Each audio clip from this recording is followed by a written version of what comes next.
tengo una firma de consultoría en People Analytics que se llama InWork, pero más que eso, realmente soy un apasionado de este tema. Llevo 18 años en temas de talento humano y creo que una de las cosas que no hemos hecho muy bien en talento humano es aprovechar esa data que tenemos. Típicamente hemos manejado con las uñas, diría yo, nuestros temas de talento humano, con algunos Exceles, algunos Google Sheets, poca tecnología. Pero yo lo que he sentido más importante en toda esta conversación es que a veces asociamos a la analítica de personas con crear tableros. Y espero pues que al final de esta charla pues como que distanciemos un poco ese concepto, ¿cierto? Y que nos llevemos la idea de que la analítica de personas es algo mucho, mucho más allá de los tableros, que eventualmente necesitaremos tableros y que son valiosos para tener cierta información de la organización, pero que analítica es algo mucho más allá. Entonces, entremos en materia. La idea es que pues conversemos y que vamos construyendo que sea una sesión pues donde ustedes se lleven algunos elementos pues para manejar su día a día y bueno, yo creo que la primera que es muy pues es un tema más fundamental pues es que es la analítica de personas y podríamos ponerle digamos que muchas definiciones, listo. Pero al final creo que el elemento más importante es tomar decisiones basadas en datos para mejorar o para sacarle el máximo potencial a nuestra gente. People Analytics, incluso como nombre, es relativamente nuevo. Aunque hay personas que han venido trabajando temas de analítica por mucho tiempo, en talento humano realmente el nombre de People Analytics pues podrá tener aproximadamente unos 10 años pues como de darle mucho visibilidad y mucho juego. Este fue un modelo muy interesante que conocí de Berzin, de Josh Berzin, que decía que la analítica tiene 4 niveles de madurez. Y lo que es más importante en esto es que no necesariamente todos tenemos que llegar al nivel 4. Los diferentes estadios o los diferentes niveles de madurez siguen siendo supremamente válidos. Y yo no puedo, digamos que buscar el nivel 4 a toda costa porque no necesariamente es ese como ese santo grial que tenemos que perseguir de la analítica predictiva. Hay cosas muy valiosas en los niveles inferiores y que eventualmente dependerán mucho de dónde está cada una de las organizaciones. Este concepto lo vamos a llevar durante toda la charla, porque van a ver que vamos a ir construyendo un poquito, digamos que paso a paso. Primero hablaremos de algunos temas de reportería básica y de indicadores. Es importante tener indicadores en las organizaciones, es importante tener reportería. Yo, digamos que un poquito coloquial lo llamo, eso es el chisme de la organización. O sea, yo sí necesito saber quién tiene el pelo azul, quién tiene los zapatos rojos y quién tiene el pelo azul y los zapatos rojos, pero ahí no hay demasiada agregación de valor. Ahí nos sirve para responder preguntas rápidas de negocio, para poderle responder al gerente que nos pregunte en temas de datos, para tener algunos temas de segmentación, pero digamos que es como un mínimo necesario que yo tengo que tener. El segundo nivel de reportería avanzada, que lo vamos a ver un poco más adelante, es cuando yo ya empiezo a juntar diferentes elementos y empiezo a cruzar variables para poder hacer análisis un poco más profundos. ¿Listo? Esa reportería avanzada ya no entiende el talento humano como silos, sino que empieza realmente a conectar temas. Cuando a eso le empezamos a meter ya otras herramientas analíticas, le metemos un poco más de estadística, le metemos un poco más de otras herramientas que vamos a mirar ahora, pues podríamos, perdón, decir que estamos llegando a una analítica ya más avanzada, donde empezamos a hacer, digamos que, análisis más profundos. Y como les decía, pues existe esa analítica predictiva, esa analítica que nos muestra, pues como un poco cuáles son las variables relevantes y allá llegaremos, listo. Que en particular en talento humano considero que la analítica predictiva es un poco diferente a lo que puede ser para a otros segmentos. Aquí quiero dejarles para mí la gran conclusión de toda la charla que vamos a tener hoy, listo. Em, Porque realmente siento que este es el elemento que espero que se lleven dentro de People Analytics como el mayor valor que tiene esto. Típicamente en las organizaciones hemos sido muy buenos en el punto de la mitad, ¿cierto? En saber quién es el empleado. Tenemos seguro que algunos reportes, seguro que tenemos tableros, seguro que tenemos información sobre dónde vive, cuántos hijos tiene, cómo se llama, si es casado o no, qué estudios tiene. Digamos que tenemos información demográfica muy valiosa, pero digamos que muy segmentadita a esos demográficos. Y algunas organizaciones tienen, en esta parte izquierda superior, tienen unos buenos análisis de conocimientos y habilidades. Tienen unas evaluaciones de competencias, tienen unas habilidades, unas evaluaciones de habilidades, tienen unos mapas de conocimiento, de pronto saben que esta persona, no sé, sabe de Python y es regularcita en liderazgo y de pronto es muy buena en trabajo en equipo. ¿Listos? Esa es información que puede llegar a ser muy valiosa. Y en otras organizaciones tienen también evaluaciones de desempeño o esa pieza de la parte inferior izquierda de qué logra, ¿cierto? ¿Qué es lo que esa persona es capaz de hacer dentro de la organización? Tenemos evaluaciones de desempeño, de productividad, pues como que sabemos realmente cuáles son los entregables de ese individuo. Pero donde típicamente fallamos en las organizaciones, y ahí se ve de una linecita muy delgadita, pero aquí hay unas rayitas que conectan estos hexágonos, es en la interconexión de la data, ¿sí? Es muy probable que las organizaciones tengan por acá unos reportes de habilidades, tengan por acá unos reportes de desempeño, tengan por acá unos reportes de demográficos, pero no tenemos esa data muy integrada. Típicamente nuestros aplicativos están pues desconectados, tenemos por allá un software que nos hace temas de formación, tenemos por allá otra cosa que nos hace temas de desempeño o incluso tenemos tableros que nos muestra eso separado. Pero cuando yo integro la información, cuando yo soy capaz de juntar la información, esto empieza a tener mucho sentido y esto empieza a ser muy poderoso. Les voy a poner un ejemplo de hace poco que estuvimos en una compañía. Una compañía tenía una muy buena evaluación de desempeño, sabía cuál era el desempeño de su gente y específicamente era una compañía comercial pues que hacía venta en tiendas y por otro lado tenía una evaluación de conocimientos y habilidades. Sobre todo tenía una evaluación como de competencias organizacionales. Y la competencia organizacional más alta era servicio al cliente. Pero cuando fuimos a evaluar, cuando realmente conectamos la información y que hicimos ver cuál es la competencia, no de toda la organización, sino la competencia de los mejores vendedores, nos dimos cuenta que era innovación, no era servicio al cliente. Y eso es muy interesante porque cuando yo empiezo a cruzar la data me encuentro cosas que pueden ser, que pueden dar giros completos a la estrategia. Resulta que para los vendedores, para los tenderos, es más importante que la persona le ayude a mejorar su tienda, a buscar estrategias de venta, a estructurar información, que sea muy querido, que lo salude y que, no sé, y que sea muy amable. Listo, entonces, el valor más importante de este gráfico para mí son esas rayitas que están ahí en la mitad que lo que nos dicen es que si yo quiero realmente conocer a una persona, tengo que entenderla en su totalidad y entenderla no de forma aislada, sino de forma sistémica. Tal vez el mayor elemento o el mayor aprendizaje que quiero que se me lleven hoy es que para yo poder extractar información y valor de la data, yo tengo que ver recursos humanos de forma sistémica. Listo, tengo que conectar las puntas. Y típicamente, y he hecho los ejemplos con los dos de la izquierda y con el centro, no nos hemos metido en las áreas de talento humano, no nos hemos metido mucho con los hexágonos de la derecha. Normalmente no sabemos cómo se conecta la gente, no tenemos data concreta de cómo se conecta y normalmente no tenemos data de cómo se siente el individuo. Normalmente en las organizaciones tenemos evaluaciones de clima de la empresa, sabemos cómo se siente la empresa, sabemos cómo se sienten las áreas, pero no sabemos cómo se siente Pedro. ¿Listo?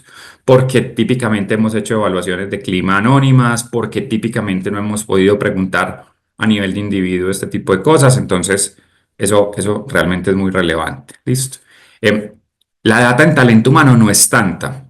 A veces pensamos que tenemos una cantidad impresionante de data y es realmente poca en comparación con otras áreas. En logística pueden tener millones y millones y millones de SKUs y de inventarios por cliente, por distribuidor, lo que sea. En finanzas una cantidad impresionante de data, pero la data de talento humano pues realmente no es tanta. Tenemos unas evaluaciones de nómina, pues, perdón, tenemos unos datos en nómina, tenemos unas evaluaciones de desempeño, pero si pensamos en una empresa de 100 empleados, tendremos, no sé, 100, máximo 200 evaluaciones de desempeño al año.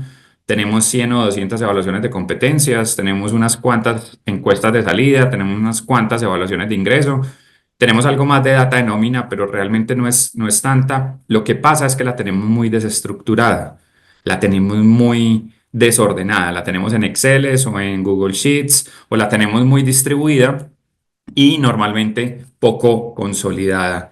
Y lo otro es que para nosotros, para talento humano específicamente, la data en tiempo real no es tan necesaria como en otras áreas. Es decir, para logística sí es muy importante saber cuánto están vendiendo en una, no sé, en cada una de las tiendas principales, porque eso necesitan saber cómo es el reaprovisionamiento y poder pedir producto. Pero si yo utilizo las evaluaciones de competencias o de desempeño de la semana pasada, o que a lo mejor digamos que tengo, no sé, las encuestas de salida me las resumen cada 15 días, pues no es tan crítico, listo. O sea, ideal tenerlos en tiempo real, pero no es tan crítico. Entonces, creo que uno de los elementos que más fallamos en talento es pensar que necesitamos grandes inversiones de tecnología, mucho dinero para poder hacer este tipo de cosas. Y lo que les quiero decir es que lo que más necesitamos es arrancar, es organizar nuestras bases de datos, es consolidarlas, es estructurarlas, es conectarlas y poder empezar a sacarle algo de información. Entonces, si se acuerdan, íbamos a trabajar en esos 4 niveles de madurez. Vamos a ir desde la parte más básica, que es como la analítica básica, ¿cierto? Y vamos, digamos que a entender, no voy a hacer un compendio de todas las posibles métricas que hay en talento humano, existen muchas por ahí en Internet, hay muchos listados de los 100 indicadores más interesantes de talento humano, los 50 indicadores que usted debe implementar, o le preguntan a ChatGPT pues, a que les haga el listado. Pero yo quiero como algunos específicos que quisiera que ustedes tuvieran o revisaran de una forma diferente. Y arranquemos un poco por la vida del empleado, ¿sí? Como esa primera parte de adquisición del talento y de cómo realmente la gente se incorpora a la organización. Proceso de selección, pues todos lo conocemos, ¿cierto? Yo tengo una cantidad de aplicantes, eso se va decantando. Y si viéramos un proceso de selección como una línea de producción, ¿cierto? Donde a mí me entra una materia prima que son hojas de vida y a mí me sale un producto terminado que es una persona contratada, pues yo podría hacer el símil de las métricas que se usan en un proceso productivo, ¿cierto? Que son métricas de eficiencia, de eficacia y de calidad. ¿Listo? Entendiendo calidad como reprocesos. Entonces, ¿qué sería calidad? Hoy, ¿cuántas personas que yo contraté, que seleccioné y contraté, no sé, me duraron más de 3 meses o de 6 meses o se me fueron por alguna razón? Eso sería como el equivalente a los temas de calidad. Y a los temas de eficacia y eficiencia, pues tendremos que tener en cuenta que yo necesito saber cuántas personas me van pasando en cada una de las diferentes etapas, ¿cierto? ¿Cuántas tuve en la primera etapa? ¿Cuántas de esas necesité en la segunda? ¿Cuántas necesité en la tercera? Porque yo lo que necesito es ser capaz de predecir cuántas hojas de vida me entraron a mi proceso para poder tener un producto terminado. En este caso, cuánta materia prima necesito para poder tener un candidato seleccionado. Listo. En los temas de reclutamiento hay muchas métricas. Como les dije, pues aquí no quiero que nos centremos en una cantidad y no quiero hacer aquí pues un listado de métricas, pero hay unos elementos con eso que les acabo de decir en donde yo debo entonces medir cuántas personas necesito en cada una de las diferentes etapas, ¿cierto? Cuántas hojas de vida necesito en el primer filtro para que en el segundo tenga X, para que en el tercero tenga Y, y al final pueda tener un candidato, y cuánto tiempo me demoro, que eso podría medir un poco la eficiencia del proceso, y cuánto tiempo me demoró en todo el proceso de reclutamiento, ¿cierto? Ahí hay dos métricas que son muy conocidas, que se llama el time to fill y el time to hire, que nos permite entender un poco cómo está ese tema. Entonces, digamos que yendo muy rápido en temas de reclutamiento, yo debería entonces tener análisis de cuántas materias primas necesito, en este caso aplicantes que pasaron screening, entrevistas, entrevistas a pruebas, pruebas a ofertas y ofertas a contratados, y a la vez también necesito entender un poco, esto es una visual más o menos de lo mismo, y también entender un poco el tema de tiempos. ¿Listo? Cuánto me estoy demorando en cada una de las etapas, cuánto me estoy demorando por tipo de candidato, cuánto me estoy demorando por la fuente de reclutamiento, y poder, digamos que hacer un análisis de todo eso. Sigamos entonces en la vida del empleado. Este concepto de la experiencia del colaborador como un viaje me parece muy interesante porque podemos ir haciendo ese mismo símil e irlo acompañando. Entonces, sigamos como en toda esa parte de integración y desarrollo y capacitación. La verdad, en esos temas, pues no hay muchas métricas muy nuevas. La gran mayoría de las organizaciones todavía tenemos unas métricas pues muy básicas o muy de la reactividad del fenómeno, ¿cierto? Entonces medimos cuántas capacitaciones tuvimos, en qué áreas, cuánto tiempo se gastaron, cuánto dinero nos gastamos en eso. Y algunas organizaciones pueden tener métricas un poco más avanzadas, entonces empiezan a medir satisfacción en las formaciones. Después, si ya avanzan un poco más en el modelo, podrían medir aprendizaje. Entonces, ¿qué tanto aprendió la gente en esa formación? Una cosa es cómo se sintieron, que sería lo más básico. Después, qué tanto aprendieron. La tercera es realmente qué tanto comportamiento logramos cambiar, ¿cierto? Ese es un poco el modelo de esa pirámide de Fitzpatrick, que tanto realmente esta formación cambió algún comportamiento. Y por último, ese impacto, qué tanto las métricas del negocio cambiaron por esa formación que yo tengo. Realmente esas métricas nivel 3 y nivel 4 que les acabo de decir son bien difíciles de calcular. Algunas veces tienen incluso muchas aproximaciones, entonces pues como que todavía sería muy chévere que pudiéramos realmente montar un buen modelo de medición en temas de formación, pero pues es algo más complejo. Si seguimos un poco avanzando en la vida del empleado, pues entramos a toda la parte de desempeño y desarrollo. Y esta es una conversación donde nos podríamos quedar muchísimo tiempo, porque realmente la parte de desempeño es bien, bien, bien compleja. Pero hay una realidad que cada vez vemos más, y es que a los empleados, a las personas, a los colaboradores no nos gusta que nos midan como en el colegio o en la universidad, que nos pongan un rótulo de tú eres 4,5 y tú eres 3,9, ¿cierto? La gente realmente quiere que el proceso de gestión del desempeño se convierta en un proceso de cómo soy yo mejor empleado, cómo soy yo mejor colaborador. Listo.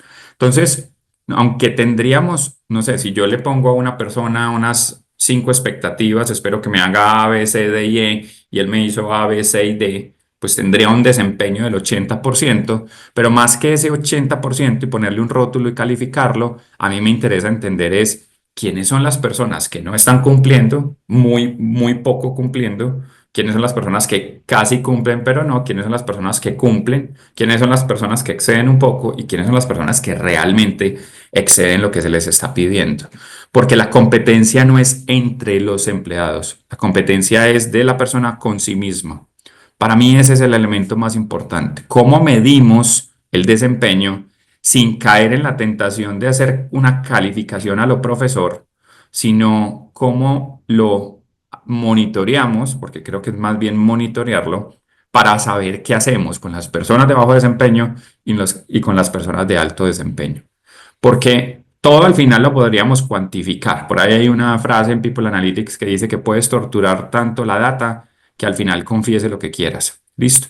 Podríamos sacar muchos analíticos, pero la pregunta es, ¿yo para qué quiero esos analíticos? Yo realmente lo que quiero es que toda la gente se desempeñe a su máximo potencial. Ahí se los dejo simplemente como inquietud si van a montar un tema de tableros alrededor de desempeño, porque realmente el fin no es sacar una calificación, el fin es que la gente se desempeñe a su máximo potencial. Con compensación también podríamos hacer un análisis muy largo, pero digamos que compensación es relativamente simple en sus métricas. Y la métrica más clara de compensación es cuánto se gana la persona versus cuánto se debería ganar. ¿Listo? Eso lo llaman incluso en la teoría, lo llaman el índice de compañía o el comparison. ¿Listo? Y eso es relativamente sencillo, es decir, yo cojo el salario de la persona, lo divido contra el deber ser de ese nivel del cargo y eso me dice si la persona está subpagada o la persona está sobrepagada. Lo difícil de eso, pues suena muy fácil en la teoría, pero muy complejo en la práctica, es saber cuánto es lo que la persona se debería ganar, ¿cierto? Entonces aquí es donde entran todos unos esquemas muy complejos y muy elaborados de estructuras salariales, de definición de bandas por cargos, de definición de curvas salariales, de bandas salariales, ¿cierto? Y tratar de entender para mi organización, en este caso, en la imagen que están viendo, cuál es esa lineecita entre la amarilla y la verde, en donde yo esperaría que todas las personas estén, ¿cierto? Y qué hacer, y lo más, aquí diagnosticar es muy sencillo, cerrar los gaps es muy complejo, ¿cierto? Y es qué hacer si yo tengo una persona sobrepagada, qué hacer si yo tengo una persona subpagada. Claramente no podemos ir de la noche a la mañana a llevarlos forzadamente a todas las personas al rango, sino que eso es un proceso que a lo mejor va a tomar varios años de ir llevando a las personas a este rango. Entonces, digamos que la métrica más clara es salario actual dividido salario ideal de la persona, o sea, salario en target de ese cargo, pero eso requiere pues unos análisis y unos temas pues bastante grandes. ¿Listo? En los temas de ausentismo y de salud y seguridad en el trabajo, pues la misma ley nos define un montón de cosas, al menos en Colombia nos pide, no sé, creo que son 60 indicadores, una cantidad impresionante de temas, pero aquí es sobre todo donde les quiero dejar la reflexión de que es muy relevante conectar mi información con el resto de mi data, ¿sí? Voy a hacer un ejemplo para que me sigan y esto aplica a varias cosas que vamos a ver ahora. Si yo solo analizo la data de ausentismo, yo voy a entender por qué se accidentó la gente y por qué se incapacitó. Listo. Y eso es interesante, es decir, si yo solo miro mi base de datos de ausentismo, encuentro por qué se accidentó y por qué se ausentaron, pues o por qué se enfermaron. Listo.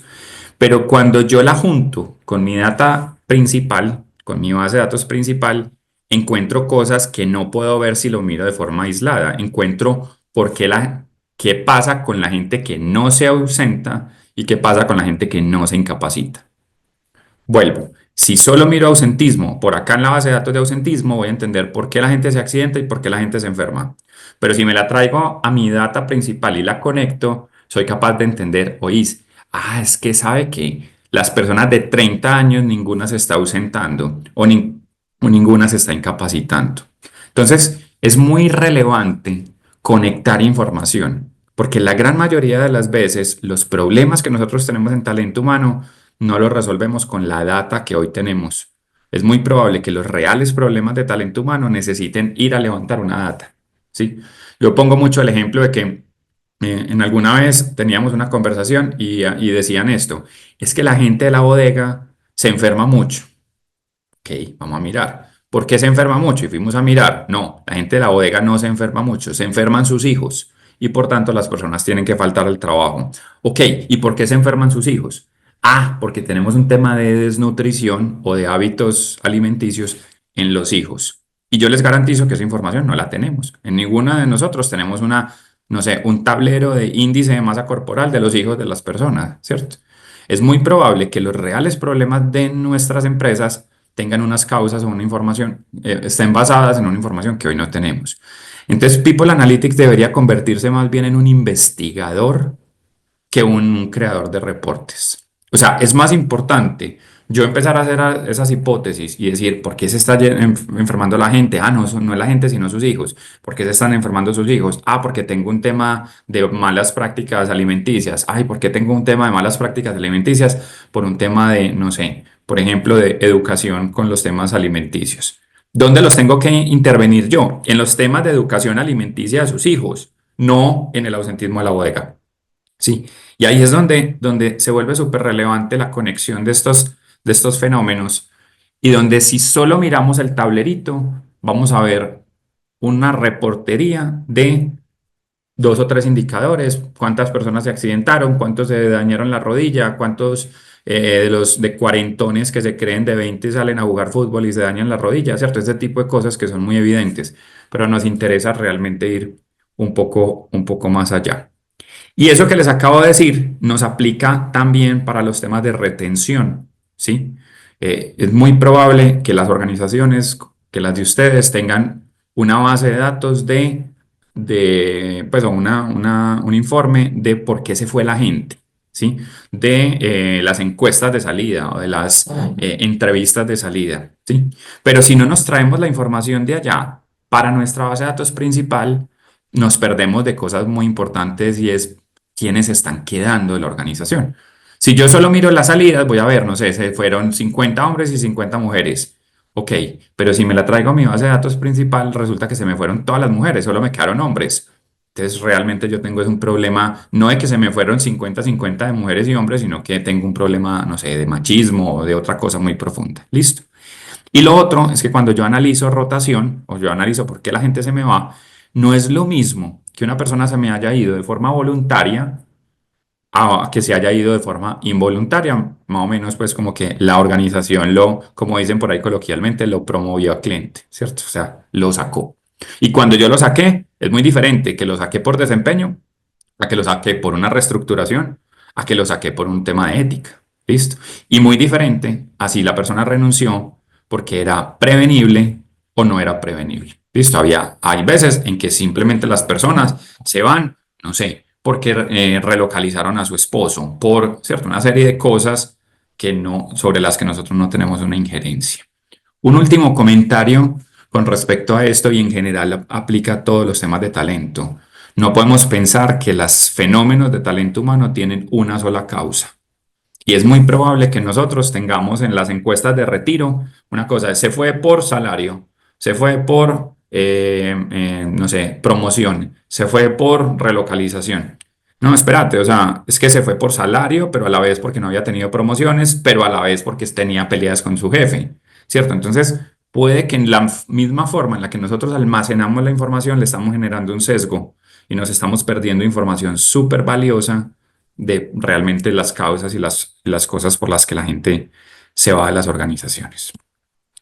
Juntándolo todo, esta primera parte de reportería básica, nosotros necesitamos ser capaces de ver la organización de una sola mirada, 360, de forma rápida. Si hay un tablero importante que tenemos que construir, es el tablero de tableros. ¿Listo? Porque tenemos tableros regados por un montón de partes, pero nuestras organizaciones muchas veces necesitan es tener una visión rápida. Ese tablero de tableros, lo más seguro es que cambie todos los años, porque el foco de talento humano tiene que ir cambiando. Este año para mí es muy importante el tema de ausentismo y el tema de cultura, pero el próximo año tendré un foco en formación y tendré un foco en selección, porque la estrategia cambia. Entonces, este tablero de tableros, que debería ser la consolidación de un montón de indicadores de los que tocamos brevemente en toda esta primera parte, tiene que realmente responder a la estrategia de talento humano y debería estarnos alineando y mostrando señales de si estamos o no en el camino correcto. Aquí, este grafiquito me pareció muy interesante, lo tengo en inglés, creo que ahí lo tenía en español, lo dejé solo en inglés, y es yo puedo medir muchas cosas, listo, les recomiendo pues que exploren un poco sobre miles de métricas que yo puedo tener, pero que tengan ese concepto de ir caminando por la vida del empleado, entendiendo que es lo que yo puedo, digamos, que ir midiendo en cada una de las diferentes etapas. No nos hemos salido del grafiquito de la mitad, ¿cierto? Del hexágono del centro, de quién es. Pero empecemos a meterle otro tipo de herramientas. Somos buenos haciendo tableros, pero una de las cosas con las que no hemos sido muy buenos es entendiendo mejor a nuestra gente. Y existen herramientas muy interesantes, sobre todo, por ejemplo, del mercadeo, donde yo puedo conocer mejor a mi empleado. ¿Listo? Esta es una herramienta que en mercadeo se conoce mucho como el buyer persona. Cuando yo entro a una tienda retail, pues ellos no saben que entró Rafa, ellos saben que entró, no sé, el arquetipo 1 o el arquetipo 3 o el arquetipo 9. La palabra arquetipo no es muy correcta, pero digamos que así nos entendemos. Y yo puedo hacer exactamente eso con mis empleados. Eso se llamaría crear los employee personas. Yo puedo coger la data, pedirle incluso literal, no tienen que hacer un análisis si la estadística no es lo de ustedes, ChatGPT o Gemini les hacen este análisis sin mucho despeluque y generar los clusters. ¿Cuáles son los arquetipos o employee personas de su organización. Este fue un caso muy interesante, ¿cierto? Teníamos una empresa de 5.000 y pico de personas y dijimos, no podemos entender a los 5.000 uno a uno, no podemos pensar que todos los 5.000 son una misma persona. Venga, entreguémosle a la data la información de demográficos y de cierta información y digamos a ver cómo la ordenaría, cómo la clusterizaría. Entonces, en este caso, la misma data, con un proceso estadístico que se llama clusterización, nos dijo, ¿sabe que usted tiene 5 arquetipos? Listo, esos arquetipos, hay un arquetipo que son 2.900 personas, que en este caso ya después fuimos y le pusimos nombre, la llamamos Laura González, dijimos que tenía 46 años, que era casada, que vivía en Belén, que era profesional de administración tecnológica, que ganaba 2.200.000 y nos fuimos a sentarnos con varias Lauras González. O sea, Laura González no existe en esa empresa, pero nos fuimos a sentarnos con varias Lauras González a entender cuáles son sus metas, sus frustraciones, sus motivaciones y sus beneficios. ¿Listo? Y eso da una visual completamente diferente a tratar de pretender que toda la organización es igual. ¿Listo? Cuando yo soy capaz de generar estos arquetipos, pues yo puedo personalizar un poco la experiencia. Entonces creamos a Laura González, creamos a Juan Carlos Herrera, que es otro, tiene 39 años, y creamos a Diana Torres. De la misma data que tenemos en nuestras bases de datos, podemos generar estos arquetipos y personalizar la experiencia, personalizar el journey, ¿sí? Entender que lo que vive Laura González es muy diferente a lo que vive Juan Carlos Herrera y que necesitamos acompañarlo de una forma diferente. Digamos que ahí cerramos o tocamos ese primer hexágono del centro. Vamos a hablar de forma muy breve de los dos de la izquierda y lo voy a hacer de forma muy breve por una razón, porque esto no es un problema demasiado grande, problema no, es un tema muy grande en talento humano, pero no es un tema de People Analytics, es un tema de todas mis áreas de evaluación de desempeño, de formación, y es cómo medir habilidades, cómo medir saberes y cómo medir desempeño. ¿Listo? ¿Qué es lo que quiero que se me lleven de esto? Que no es lo mismo lo que una persona hace a lo que una persona sabe hacer o es, o a lo que una persona sabe. ¿Listo? Son 3 elementos diferentes, pero al final para People Analytics es un número. Es decir, el desempeño de Rafa es 74%, los conocimientos de Rafa son 32%, la evaluación de competencias de Rafa es del 57%, es decir, es un número que simplemente yo me traigo a People Analytics y lo junto con los demás datos de mi organización. Por eso aquí no entramos mucho en detalle, eso son horas y horas, para eso hay gente experta, muchos de ustedes pueden ser expertos en esto, en evaluaciones de desempeño, en evaluaciones de competencias, en evaluaciones de habilidades, ¿cierto? Lo que sí creo que hemos hecho mal nosotros en las organizaciones es juntar todo esto, o tratar al menos de hacer una sola cosa que agrupe todo. Y está bien si lo queremos hacer en un solo momento en el tiempo, pero tengamos claro que una cosa es medir el hacer, otra cosa es medir el ser y otra cosa es medir el saber. ¿Listo? Se pueden crear reportes, se pueden crear muchos tableros, se pueden crear, digamos que muchas cosas, pero creo que lo que más me interesa dejarles como mensaje, se los comenté ya al inicio cuando hablábamos de desempeño. Yo puedo tener unas metodologías súper bacanas y súper poderosas para medir el desempeño, pero en general la gente no quiere ser calificada. Una cosa es medir el desempeño y otra es calificar el desempeño. La gente quiere evaluar el desempeño para ser mejor, no necesariamente para calificar el desempeño. ¿Listo? Digamos que ya ahí toqué los reinos conocidos, ¿sí? Normalmente hasta ahí es lo que las organizaciones han ido desarrollando. Pero aquí les quiero presentar otras herramientas que han llegado al mundo de People Analytics y que a mí me parece que realmente revolucionan esto, porque no son cosas que normalmente hemos visto en las organizaciones y responden a la pregunta de cómo se conectan las personas en las empresas. ¿Listo? Si yo les pregunto a muchos de ustedes cómo es su empresa, es muy probable que ustedes me saquen el gráfico de la izquierda, es decir, un organigrama. ¿Listo? Hay una frase por ahí que dice que todos los modelos son malos, pero algunos modelos son útiles. Yo creo que los organigramas son unos modelos útiles. ¿Por qué? Porque nos sirven para entender cómo son las relaciones jerárquicas de las organizaciones. Pero la organización no se comporta como un organigrama. Las organizaciones se comportan como una red de personas, donde hay unas personas que son más centrales, donde hay unas personas que están más desconectadas, donde hay áreas que se conectan un montón entre sí, donde hay áreas que no se conectan tanto entre sí, donde hay perdidos, en todas las organizaciones hay perdidos, y donde normalmente la gerencia, que las pongo aquí en un cuadrito negro, no es necesariamente el punto de conexión. Normalmente tienen un rol más hacia afuera, tienen un rol más gerencial, digamos que hay otras personas que pueden ser más gerenciales y conectoras en la organización. Entonces, entender cómo se conecta la empresa, hacer ese análisis de redes, se llama ONA. Es el análisis de redes organizacionales, que lo que realmente mide son las relaciones informales de las organizaciones, ¿sí? Miden o muestran cómo funciona la empresa en el pasillo, cómo se toman las decisiones, cómo están organizadas las áreas, qué tanto se conectan, cómo es el capital social de las empresas. Entender, por ejemplo, quiénes son agentes de conocimiento, quiénes son nodos centrales, quiénes son periféricos, se vuelve súper relevante. Y aquí desbloqueamos una parte muy importante, un concepto muy importante, y es la data pasiva.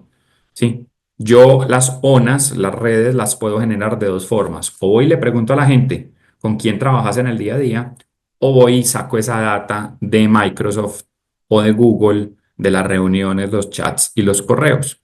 Entonces, esa data que se está generando mientras nosotros estamos trabajando sin que nos demos cuenta se llama data pasiva.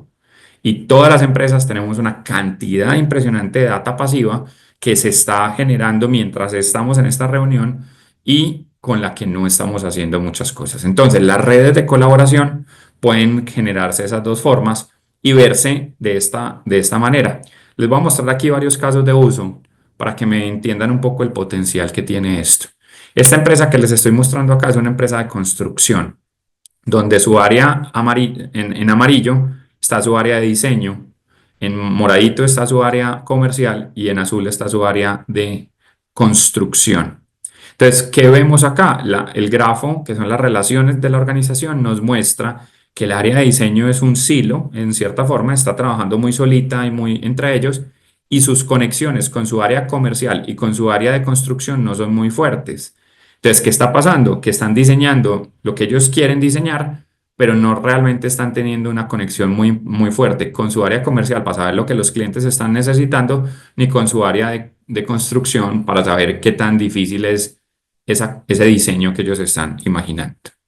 Y si a esa misma organización, vean que es la misma organización, yo le calculo matemáticamente quiénes son los influenciadores, yo puedo saber quiénes son esas personas que movilizan la conversación por debajo y saber quiénes son esas personas que hoy son centros de opinión, son puntos pivots para conectar cosas y que se vuelven muy valiosos. Ahora vuelvo a esto. Vean, es el mismo análisis de la misma organización, pero en colores le ponemos clima o le ponemos la respuesta a una pregunta de qué tanto recomiendas trabajar acá. La misma métrica que tiene mercadeo de NPS, pero para los empleados. Entonces vean qué interesante, las personas de menor recomendación o que recomiendan menos trabajar son personas que están muy periféricas, está bien, o personas que están alrededor de un par de nodos acá, como este clustercito aquí y este clustercito acá. Y si voy y lo comparo con los influenciadores, claramente están alrededor de estos influenciadores y de estos influenciadores. Entonces, un tema de ambiente laboral no lo soluciono tratando de cambiar a toda la organización, sino yendo de forma muy específica a un par de personas que me pueden movilizar los temas de clima. ¿Listo? También puedo utilizar ONAS para entender quiénes son influenciadores culturales, por ejemplo, quiénes movilizan la cultura, cuáles son áreas que son silos, quiénes son los altos potenciales, que también están haciendo su trabajo los líderes de conectar personas. Digamos que eso es una información muy valiosa. Pero les estaba diciendo que tenemos una cantidad impresionante de data pasiva. Bueno, este es otro ejemplo para mirar temas de inclusión, de diversidad e inclusión. En la misma empresa decía, yo soy muy diverso e incluyente, tengo 50% de hombres y 50% de mujeres. Bien, está bien, pero vean que casi todas las mujeres están en un área y casi todos los hombres están en otra. Entonces, pues bien, chévere, eso es diverso, pero realmente qué tan incluyente sos si no tenés a la gente trabajando en comunidad. Listo. Entonces les estaba diciendo que con la data pasiva, la data que se genera a partir de correos, de chats y de emails, ¿no? Y de reuniones, nosotros podemos también sacar información muy valiosa. Estos son un par de informes que se pueden sacar, pero vean este, qué interesante. Este es cómo opera la organización, cuál es el perfil de operación. Esta organización se despierta alrededor de las 6 7 de la mañana, tiene su pico de trabajo en la mañana hacia las 10 de la mañana, tiene otro segundo pico de trabajo hacia las 3 de la tarde, pero vean, por ejemplo, una cantidad impresionante de correos que se envían los fines de semana. Y la gran mayoría de las reuniones son de 30 a 60 minutos y operan en horario laboral, pero aquí empiezo a ver cosas que son en horario no laboral. Y empiezo a ver entonces quiénes son las personas que más reuniones tienen, cuántas personas están en promedio en las diferentes reuniones, cuánto duran y quiénes son los generadores de reuniones, de correos, una cantidad impresionante de información que no necesariamente es productividad. Yo no puedo decir que una persona que trabaje, que tenga muchas reuniones es más productivo, pero sí puedo de alguna forma hacer pues como un pequeño proxy, pues o acercarme un poco a ese concepto de qué tan ocupado digitalmente está la organización. ¿Listo? Muy bien. ¿Y cómo se siente? Cuando yo hago los análisis de cómo se siente, pues típicamente en las organizaciones, ya lo habíamos hablado, tenemos evaluaciones de clima, o evaluaciones de engagement, o evaluaciones de qué tanto estoy dando mi máximo potencial, que son muy valiosas, sí, pero que normalmente las miramos como promedios. ¿Listo? Y los promedios son muy peligrosos. Si nosotros estamos 5 personas y yo pregunto cómo nos sentimos y dio 100, 100, 100, 100 y yo cero, eso nos da un promedio de 80% y nos quedamos tranquilos. Y es muy peligroso este cero. Muy chévere los 100, pero muy peligroso este cero. Entonces, uno de los elementos importantes que necesitamos empezar a trabajar en las organizaciones es cómo trascendemos de las evaluaciones de clima normales, ¿cierto? Que donde nos da unos promedios, a utilizar otro tipo de métricas. Por ejemplo, el mismo análisis de clústeres que les mostré al inicio nos sirve para entender cómo se siente la gente específicamente en ciertos grupos poblacionales. Este fue un análisis muy chévere en donde nos dio un muy buen ambiente laboral, pero cuando lo analizamos por clúster empezamos a decir, vení, ¿sabes qué? El ambiente está muy chévere, pero hay 3 grupos poblacionales que ven particularmente negativo, no, particularmente diferente el ambiente laboral. Las mujeres de 41 a 45 años que llevan más de un año en la compañía y que son nivel auxiliar y director, particularmente ácidos con el ambiente laboral, ¿sí? O las mujeres de menores de 25 años que llevan entre 6 meses y un año ven particularmente alto el ambiente laboral. Entonces, cuando yo empiezo a utilizar técnicas un poco más avanzadas de clusterización, de analítica, otra de las herramientas muy valiosas es que normalmente en las encuestas de clima hemos hecho un montón de preguntas de números, numéricas, califique el clima, la que no sé qué, el liderazgo, ta, ta, ta, y después hacemos unas preguntas abiertas. Y esas preguntas abiertas normalmente las generamos en un Excel y las guardamos y las metemos ahí en la parte final del informe y le decimos al jefe, jefe, cuando tenga tiempo, le hace esas 1500 comentarios que están muy interesantes. Y vení, o sea, eso realmente, pues, ¿qué podemos hacer con eso? Pues resulta que ya las nuevas herramientas, en este caso, todo lo que es procesamiento del lenguaje natural y, pues, digamos que inteligencia artificial, entre comillas, nos permite convertir eso en datos. Yo podría convertir esa información en números. Este es un caso. Esto que están viendo es un tablero que no viene de una data numérica, viene de una data de preguntas abiertas. Todas las preguntas abiertas, no sé, yo odio esta compañía, no sé qué, yo amo esta compañía porque aquí me parece que me tratan mal. Todo eso se convierte con un análisis de sentimientos, se convierte en número y ese número entonces nos permite procesarlo, nos permite entender de qué están hablando las personas que hablan más mal, de qué están hablando las personas que hablan bien, correlacionar información, convertir esos textos abiertos, que realmente lo que teníamos que hacer era leérnoslo, en números para poderlos operar. Listo. Y uno de los temas, digamos que más relevantes es que nosotros en talento humano tenemos poca visibilidad de lo que hacemos, ¿sí?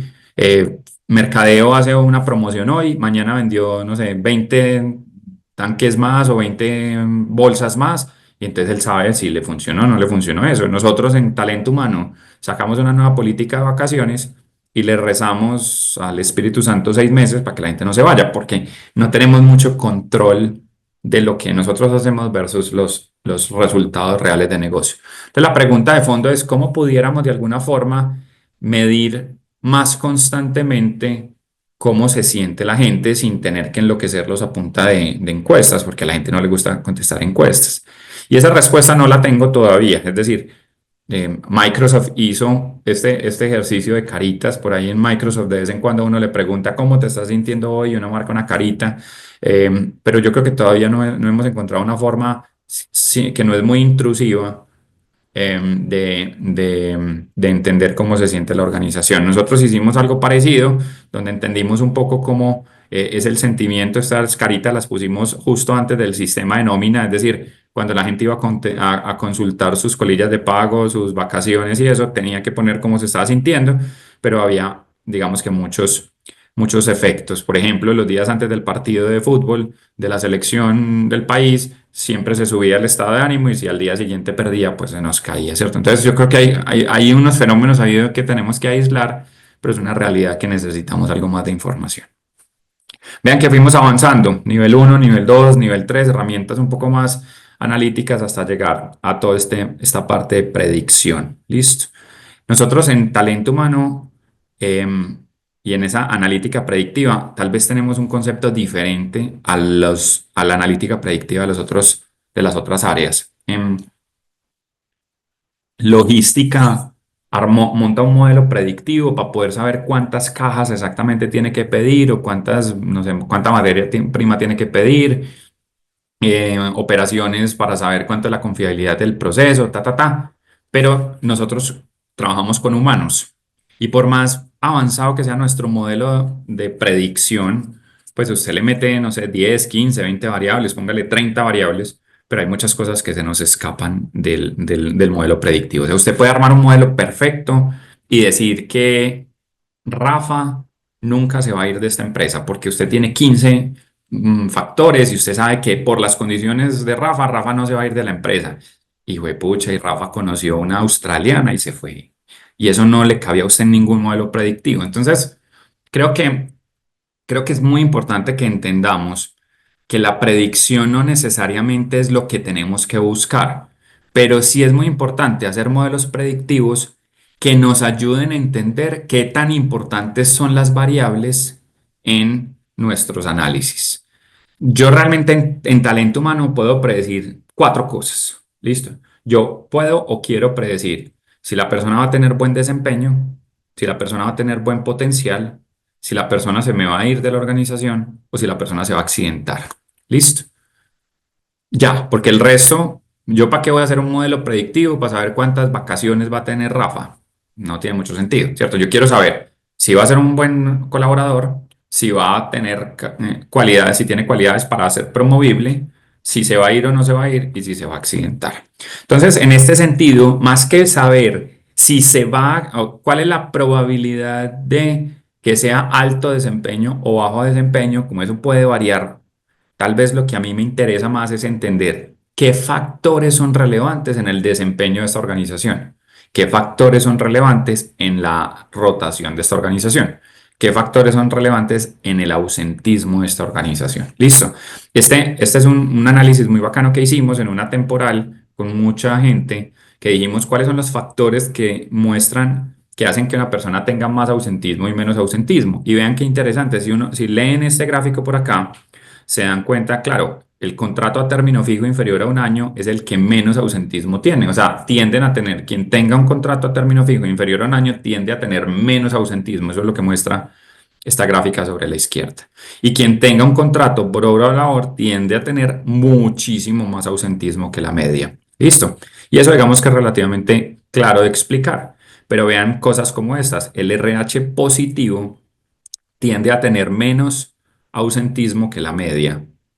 ¿Por qué? No lo sé. Parece que hay unas explicaciones fisiológicas al respecto, pero eso nos empieza a decir es, oye, si yo tengo toda mi área con personas que son sangre negativa, pues no es que yo los vaya a echar ni nada por el estilo, ni voy a poner eso en un proceso de selección, pero yo sí sé que a lo mejor voy a tener que tener algo más de cobertura para manejar incapacidades. Listo.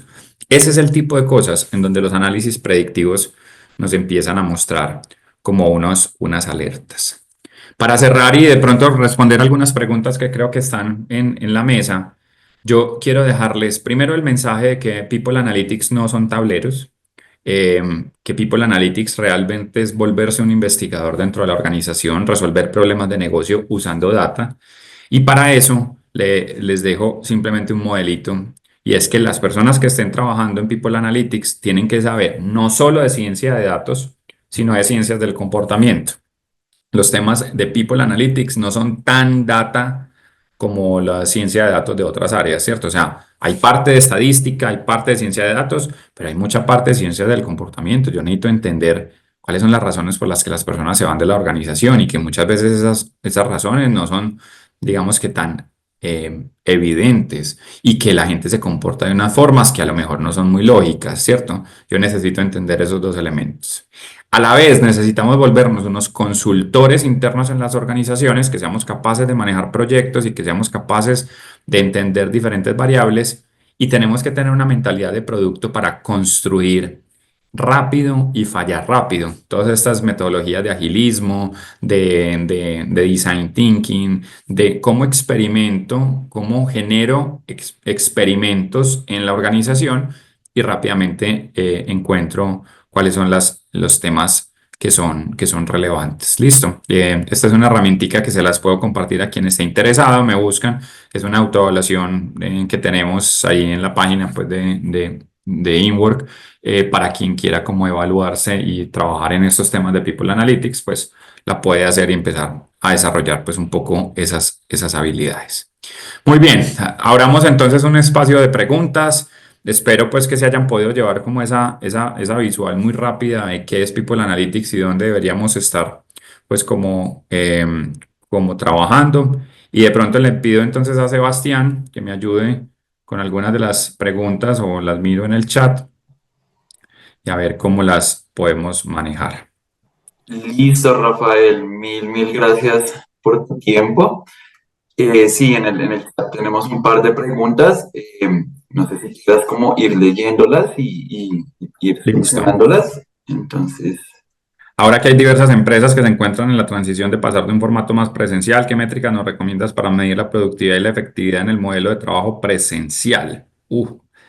Em, Mira, yo creo que cada vez más, a ver, productividad es un concepto muy grande y productividad yo realmente yo no podría decir que yo, o porque tengo muchas reuniones, o porque bateo muchas cosas, o porque soy capaz de sacar muchos proyectos adelante, sea más productivo o menos productivo. Yo creo que el tema más de eso es agregación de valor.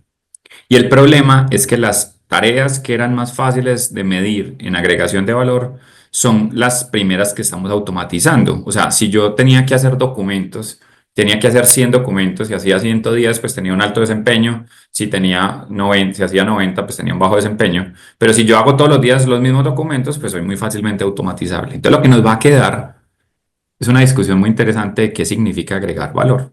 Y con todos estos temas de inteligencia artificial y con todo esto que está pasando, cada vez más vamos a tener roles que van a ser más etéreos y que tal vez la agregación de valores, no sé, voy a decir, sentarse todo un día a pensarle al infinito y a lo mejor encontrar la respuesta para un problema que se venía teniendo y a lo mejor se agregó mucho más valor que si la persona hubiera estado dando clics en el computador todo el día. Listo.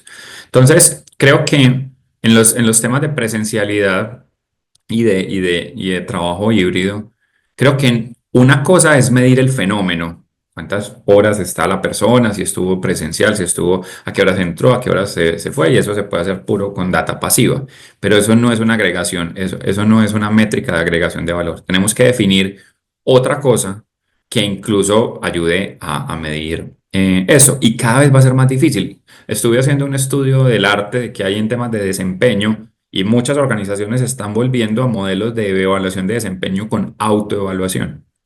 Porque como les dije, al final no es una competencia entre el uno y el otro, es una competencia de esa persona con esa misma persona. Entonces, a lo mejor puede que me funcione bien una autoevaluación. Vení, o sea, ¿qué tanto valor estás haciendo y qué necesitas para mañana agregar más valor? No qué tanto valor estás agregando versus el que tenés al lado, porque la comparación se vuelve muy difícil. Listo. Eh, ¿Qué herramientas utilizas para estos reportes? Mucho Power BI, yo soy bastante fan de Power BI. Esas imágenes que vieron ahí no son Power BI, son bosquejos de tableros. Yo primero, antes de salir a hacer un Power BI, hago el bosquejo porque es demasiado costoso y demasiado desgastante salir a crear tableros de la nada. Entonces, primero lo pinto muy bien, lo valido con la empresa, lo valido con la persona que realmente va a ser el usuario y cuando ya estamos totalmente alineados, pues voy y me siento al frente del Power BI. Hay diferentes herramientas para hacer bosquejos. Yo uso una que se llama Mockup, pero existe Figma y existen otras herramientas para hacer bosquejos.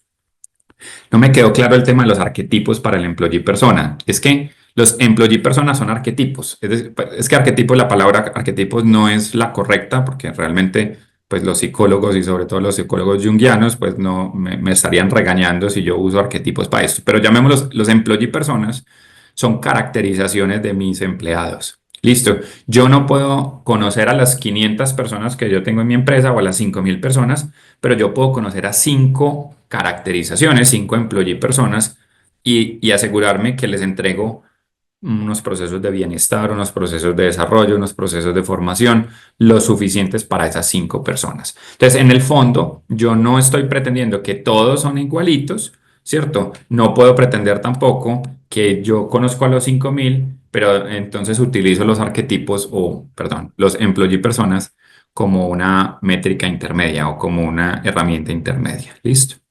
¿Mediante qué información, de qué forma obtenemos la información para conocer las personas influyentes? Cuando hacemos las redes, eso es pura matemática. Listo, entonces, si yo estoy haciendo si yo tengo la red de colaboración de cómo se conecta la empresa, matemáticamente yo puedo saber quién es el mínimo número de personas que yo necesito para llegar a toda mi organización o al 90% de mi organización en un solo paso o en lo que llamaríamos como los 2 grados de separación, ¿cierto? Esa teoría de que todos estamos separados de otra persona a 6 grados, pues en las empresas deberíamos tener máximo 2 grados de separación. Listo, ¿qué herramientas se pueden utilizar para convertir textos abiertos en números? Power BI tiene una herramienta, ChatGPT les ayuda también, Meaning Cloud también les puede ayudar. La encuesta que nos funciona. ¿Cómo podemos medir el ser, el saber y el... Uy, esa la voy a dejar, porque eso es precisamente lo que les decía, que es supremamente avanzada y compleja. Ese es uno de los grandes temas que hay en talento humano. Pues hay áreas completas dedicadas a esos temas. Hay métricas muy subjetivas, hay métricas muy objetivas. No quiere decir que la una sea mala y la otra sea buena, no. Simplemente hay herramientas. Yo medir inglés, el grado de inglés es relativamente objetivo. Medir trabajo en equipo siempre tendrá una subjetividad porque no existe un trabajo en equipómetro. Entonces, digamos que yo necesariamente tengo que tener herramientas de los dos lados. ¿Listo? Formación en People Analytics. Chicos, hay poquito, hay poquito. Tenemos poca información en este momento, muchas cosas en inglés, no hay realmente muchos temas alrededor. Pero bueno, por ahí en redes sociales se comparten algunas cosas. Yo de vez en cuando publico en LinkedIn también algunas cosas. Y bueno, así como en esto, en espacios como este de Ubits, podrán tener otros espacios también de formación al respecto.